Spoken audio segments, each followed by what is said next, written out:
ہم نے جگہ جگہ کشمیر کا آواز اٹھایا، اور اس جنگ سے پہلے بھارت کا موقف یہ تھا کہ کشمیر تو بھارت کا اندرونی معاملہ ہے۔ اب ان کو ماننا پڑ رہا ہے کہ کشمیر، یہ بھارت بھی مانتا ہے کہ کشمیر اندرونی معاملہ نہیں رہا، یہ اب بین الاقوامی معاملہ ہے۔ یہ آپ کی کامیابی ہے، پاکستان کی کامیابی ہے، کشمیر کی عوام کی، نوجوانوں کی فتح ہے کہ آج کشمیر کی بات سری نگر اور مظفر آباد، اسلام آباد اور دہلی کے علاوہ بین الاقوامی سطح پہ ہو رہا ہے۔ امریکہ کا صدر بھی کہتا ہے کہ کشمیر کا معاملہ حل کرنے کے لیے وہ تیار ہے پاکستان اور بھارت کا بات چیت کروانے کے لیے۔ یہ آپ کی تاریخی کامیابی ہے۔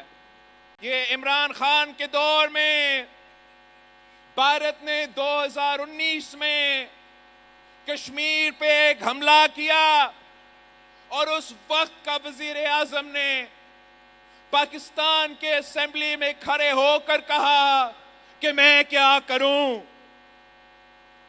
مگر میں فخر کے ساتھ کہہ سکتا ہوں کہ جب آپ کا صدر زرداری تھا، آپ کا وزیر اعظم شہباز شریف تھا، تو جب اس دفعہ کشمیر پہ حملہ ہوا، دہشت گردی کے بہانے پہ کشمیر کو استعمال کرنے کی کوشش کی گئی، تو پاکستان نے اینٹ کا جواب پتھر سے دیا۔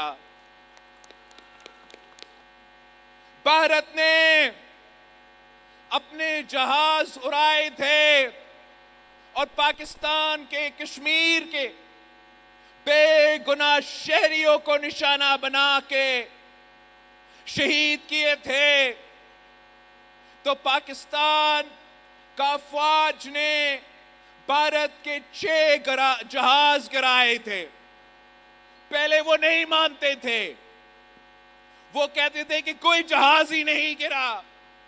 ہم کہتے تھے کہ پوری دنیا مان رہا ہے کہ آپ کے جہاز گر چکے ہیں، مگر وہ انکار کر رہے تھے۔ وہ 1 مہینے بعد مان چکے ہیں کہ ہاں جی آپ نے ہمارے جہاز گرائے ہیں۔ بھارت کا یہ کوشش تھا کہ پاکستان پہ دہشت گردی کا جھوٹا الزام لگا کے وہ ہمارے نہتے شہریوں کو شہید کریں گے، سنتاس معاہدہ کو توڑیں گے، اور جیسے خان صاحب کے دور میں پاکستان خاموش رہا، ویسے آج بھی ہم خاموش رہیں گے۔ مگر یہ ان کی بھول تھا، پورا پاکستان ایک ہو کے ہر لحاظ پہ ان کو منہ توڑ جواب دیا۔